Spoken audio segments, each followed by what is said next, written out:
नमस्कार। आज का जो सवाल है वो काफी बड़ा और इमोशनल भी है। क्या 1947 में भारत का पार्टीशन मतलब बंटवारा हो के ही रहना था? क्या ये इनएविटेबल था? हमारे पास जो सोर्सेज हैं वो इसी मुश्किल सवाल के अलग-अलग पहलुओं को देखते हैं। तो चलिए इस पर जरा गहराई से बात करते हैं। बिल्कुल। देखिए, पहले ये समझना जरूरी है कि पार्टीशन का मतलब क्या था। ब्रिटिश इंडिया का दो देशों में बंटना, इंडिया और पाकिस्तान, 15 अगस्त 1947 को। और इसका नतीजा? नतीजा इतिहास का शायद सबसे बड़ा मास माइग्रेशन, भयानक दंगे और लाखों लोगों का मतलब बहुत दर्दनाक विस्थापन। तो सवाल ये है कि ये सब हुआ क्यों, ये नौबत आई ही क्यों? हाँ, और इसमें एक बड़ा फैक्टर तो ब्रिटिश कॉलोनियल पॉलिसी को माना जाता है ना। जी अंग्रेजों की वो डिवाइड एंड रूल वाली नीति, जी हाँ। जैसे 1905 में बंगाल का विभाजन, या फिर 1909 में मुसलमानों के लिए वो सेपरेट इलेक्टोरेट्स लाना।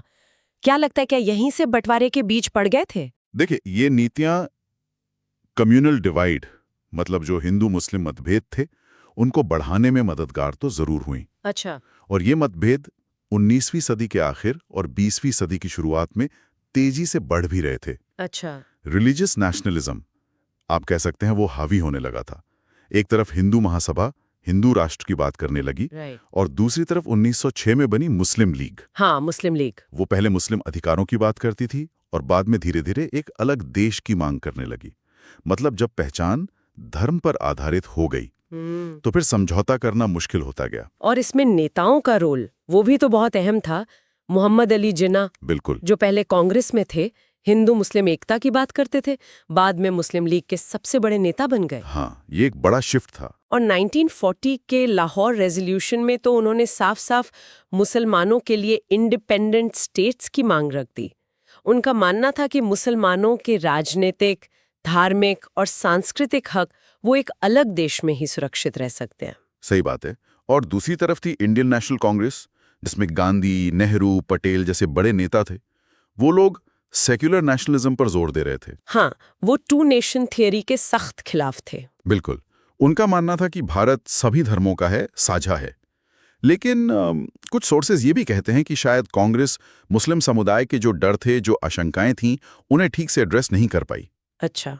और शायद नेहरू का जो विजन था एक मजबूत केंद्र वाले भारत का, उससे भी कुछ मुस्लिम नेताओं को लगा कि उनकी आवाज शायद दब जाएगी। उन्हें एलिनेशन महसूस हुआ। ये एक इंटरेस्टिंग पॉइंट है। और फिर जो बातचीत की कोशिशें हुई वो भी तो एक एक करके फेल होती गईं। क्रिप्स मिशन 1942 में, फिर कैबिनेट मिशन प्लान 1946 में। हाँ, सब फेल हो गए। कैबिनेट मिशन ने तो एक यूनाइटेड इंडिया का प्रस्ताव रखा था, जिसे शुरू में, मजे की बात है, दोनों ने माना भी था, कांग्रेस ने भी, लीग ने भी। हाँ, मैंने भी पढ़ा है ये। फिर क्या हुआ? पर बाद में जिन्ना ने उसे रिजेक्ट कर दिया और यहीं से मतलब मामला और बिगड़ गया। 16 अगस्त 1946 मुस्लिम लीग का डायरेक्ट एक्शन डे। ओह, कलकत्ता के दंगे। हाँ, कलकत्ता में भयानक दंगे हुए। उसने नफरत की खाई को बहुत ज्यादा गहरा कर दिया। तो सवाल उठता है कि क्या यह पॉइंट ऑफ नो रिटर्न था? काफी हद तक शायद हाँ। इन घटनाओं ने दिखा दिया कि दोनों पक्ष कितने दूर जा चुके थे। हिंसा का स्तर बहुत बढ़ गया था। और गांधी जी, वो तो आखिर तक पार्टीशन के खिलाफ थे। बिल्कुल, महात्मा गांधी तो अंत तक विभाजन के खिलाफ थे। उन्होंने तो यहां तक कह दिया था कि एकता के लिए जिन्ना को प्रधानमंत्री बना दो। सच में? ये तो बहुत बड़ी बात थी। लेकिन जमीनी हकीकत, जो हिंसा फैल रही थी, जो अविश्वास था, उसके सामने वो एक तरह से बेबस हो गए। और जब दंगे बिल्कुल काबू से बाहर होने लगे ना, तब कई आम लोगों को भी और नेताओं को भी लगने लगा कि शायद पार्टीशन ही सिविल वॉर रोकने का एकमात्र रास्ता बचा है। मतलब द लेसर इविल। दुखद था, पर शायद जरूरी लगने लगा था। इसमें अंग्रेजों की जल्दी का भी तो हाथ था ना। वर्ल्ड वॉर 2 के बाद ब्रिटेन थक चुका था, कमजोर हो गया था। हाँ, वो जल्दी निकलना चाहते थे। वो जल्दी सत्ता सौंपना चाहते थे। माउंटबैटन को इसीलिए तो भेजा गया था। बिल्कुल। और फिर जून 3 प्लान 1947 में पार्टीशन की घोषणा हो गई। कई लोग मानते हैं कि ये सब बहुत जल्दबाजी में हुआ, बिना सही प्लानिंग के। एग्जैक्टली, बिना प्लानिंग के।